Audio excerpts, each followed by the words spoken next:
હર હર મહાદેવ બધા મિત્રો. કુદરતનો માર જો ને આ ખાલી ખેડૂત ખીમે કે બાકી કોઈ નો ખીમે કે જો. અને આ ખેડૂતનો જે કોઈ ઉંબળી રહ્યા અને વરસાદ આવી ગયો મિત્રો. જો તમે આ ખોખાના પાથરા કેવા થઈ ગયા, હડી ગયા. આમાં ખેડૂત શું લઈ લે, અમારે સિંહ શું લેવાનું મિત્રો. જો તમે પાથરા પૂરા કરી દીધા. આ કુદરતનો માર તો ખાલી ખેડૂત ખીમ્યા કે મિત્રો. જો તમે એ તો મિત્રો વરસાદ ઓછો છે એટલે ન બહુ વાંધો આવે, પણ જો ઝાઝો વરસાદ આવે તો આમાં ઢોરને પાલો ખાય એવો પણ ન રહે. જે તો ખાલી ઉપલા પાંદડા તે કાળા થયા છે, અંદરનું તો થોડુંક સારું હોય એવું દેખાય છે. અમારે આ બાજુ તો જે બહુ નથી વાંધો આવે. જો મિત્રો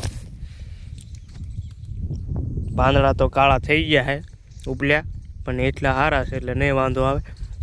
પણ બીજા ઘણા એવા ખેડૂત ભાઈઓ મિત્રો છે જેને બધુંય આખા પડામાં પાણી ભરાઈ ગયા છે મિત્રો. જો તમે આ ખેડૂત અહીંયા કોને વેદના કહેવા જાય મિત્રો. જો તમે આ ખેડૂતની વેદના કહેવાય મિત્રો. આ ખોખા જોવો મિત્રો કાળા થઈ ગયા. આ ખોખામાં રહ્યું શું, અંદર ખોખાએ હળી ગયા મિત્રો. જોવો તમે આ જો આ ખોખા વાવા થઈ ગયા મિત્રો. આમાં આ ખેડૂત શું કરે? આ 4 મહિનાની મહેનત મજૂરી બધું તબાહ થઈ ગયું મિત્રો. જોવો તમે આ ખાલી ખેડૂત અમારે સહન કરીએ કે મિત્રો. જોઈ લો તમે જે જો થોડાક દિવસ આવું ને આવું રહ્યું તો આમાં ખોખા પણ પડ્યા ઉગી જશે મિત્રો.